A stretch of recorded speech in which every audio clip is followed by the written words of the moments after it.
Welcome to film Jalsa. This is Shraddha. ప్రస్తుతం film ఇండస్ట్రీలో ప్రతి ఒక్కరు కూడా పాన్ ఇండియన్ ఫిల్మ్ చేయడం అనేది ఒక ట్రెండ్ అయిపోయింది. ఇక మన టాలీవుడ్ లో అయితే ప్రతి ఒక్క హీరో పాన్ ఇండియన్ ఫిల్మ్ చేయడానికి చాలా ఇంట్రెస్ట్ చూపిస్తున్నారు. మరోవైపు కుర్ర హీరోలు కూడా పాన్ ఇండియన్ ఫిల్మ్స్ తో దూసుకెళ్లిపోతున్నారు. ఇక టాలీవుడ్ లో ఏకంగా 4 పాన్ ఇండియన్ ఫిల్మ్స్ ని తన లిస్ట్ లో వేసుకొని ముందుగా ఉన్నారు మన డార్లింగ్ ప్రభాస్. ఇక బాహుబలి వంటి సెన్సేషనల్ పాన్ ఇండియన్ ఫిల్మ్ తో రెడ్ కార్పెట్ ని పరిచారు మన యంగ్ రెబల్ స్టార్ ప్రభాస్ గారు. ఇక ఆ తర్వాత మన జూనియర్ ఎన్టీఆర్ గారు RRR తో పాన్ ఇండియాలోకి ఎంటర్ అయ్యారు. ఇక 3 years గ్యాప్ తర్వాత మరోసారి దేవరా వంటి సెన్సేషనల్ పాన్ ఇండియన్ ఫిల్మ్ తో మన ముందుకు వచ్చేసారు.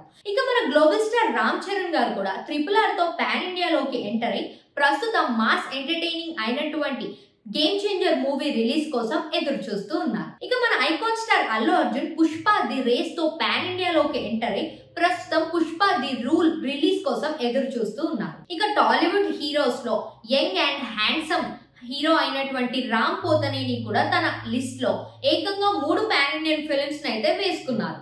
ఇక అక్కినేని హీరో నాగ చైతన్య తండేల్ తో పాన్ ఇండియాలోకి ఎంటర్ అవబోతున్నారు. ఇక అతి త్వరలో తండేల్ వంటి ఒక మంచి పాన్ ఇండియన్ ఫిల్మ్ ని మన ముందుకు తీసుకొని రాబోతున్నాము అని చెప్పేసి అయితే అంటున్నారు. ఇక మన మెగా ప్రిన్స్ వరుణ్ తేజ్ గారు కూడా మట్కాతో పాన్ ఇండియాలోకి ఎంటర్ అయిపోయారు. ఇక అదలా ఉంటే కుర్ర హీరోలు కూడా పాన్ ఇండియాలోకి ఎంటర్ అయి దుమ్ము దులిపేస్తున్నారు.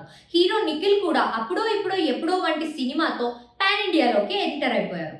ఇక హీరో కిరణ్ అబ్బవరం కూడా కా వంటి సెన్సేషనల్ పాన్ ఇండియన్ మూవీతో ఒక మంచి బ్లాక్ బస్టర్ హిట్ అయితే తన అకౌంట్ లో వేసుకోవడం జరిగింది. ఇక రౌడీ బాయ్ విజయ్ దేవరకొండ కూడా లైగర్ తో పాన్ ఇండియాలోకి ఎంటర్ అయిపోయారు. ఇక మరో పాన్ ఇండియా సినిమా చేయబోతున్నాము అని చెప్పేసి కూడా అంటున్నారు. ఇక మెగాస్టార్ పవన్ కళ్యాణ్ గారు కూడా పాన్ ఇండియన్ ఫిలిమ్స్ లోకి అడుగు పెట్టబోతున్నారు.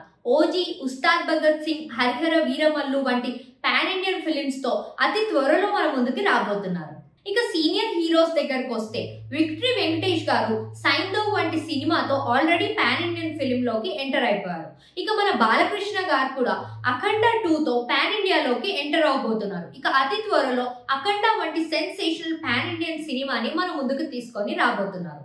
ఇక మెగాస్టార్ చిరంజీవి గారు మాత్రం ఇప్పటి వరకు పాన్ ఇండియన్ ఫిల్మ్ లోకి వెళ్ళలేదు అని చెప్పేసి మెగా అభిమానులందరూ అనుకుంటున్న సమయంలోనే విశ్వంబరాతో ఒక సెన్సేషనల్ క్రియేట్ చేయబోతున్నాను అని చెప్పేసి విశ్వంబర ఫిలిం తో పాన్ ఇండియాలోకి అడుగు పెట్టబోతున్నారు. ఇక కింగ్ నాగార్జున గారి దగ్గరకు వస్తే ఇప్పటి వరకు నాగార్జున గారు ఎందుకు పాన్ ఇండియన్ ఫిలిం చేయలేదు అని చెప్పేసి అందరూ అభిమానులు అయితే అనుకోవడం జరుగుతుంది. కానీ నాగార్జున గారు ఇప్పటి వరకు పాన్ ఇండియన్ టచ్ చేయలేదు, కానీ బాలీవుడ్ లో మాత్రం మంచి క్యారెక్టర్స్ అయితే ప్లే చేయడం జరిగింది. ఇక అదలా ఉంటే ఇప్పటి వరకు మహేష్ బాబు గారు మాత్రం పాన్ ఇండియన్ ఫిలిం ని టచ్ చేయలేదు అని చెప్పేసి మహేష్ అభిమానులందరూ బాధపడుతూ ఉన్నారు. ఇక ఈ లోపే పాన్ ఇండియా కాదు పాన్ వరల్డ్ ని టచ్ చేయబోతున్నాను అని చెప్పేసి మహేష్ ఇంకా రాజమౌళి గారి దర్శకత్వంలో పాన్ వరల్డ్ లో SSMB29 అయితే అతి త్వరలో మన ముందుకి రాబోతుంది. ఇక మన నేషనల్ స్టార్ నాని దగ్గరకు వచ్చేస్తే దసరాతో పాన్ ఇండియాలోకి అడుగు పెట్టి ఒక మంచి బ్లాక్ బస్టర్ హిట్ అయితే తన అకౌంట్ లో వేసుకున్నారు. ఇక ఆ తర్వాత హాయ్ నానా వంటి మంచి ఎమోషనల్ సెన్సేషనల్ ఫిల్మ్ తో మన ముందుకు వచ్చేసారు మరోసారి. సో అదండి మన టాలీవుడ్ హీరోస్ పాన్ ఇండియన్ కథలు.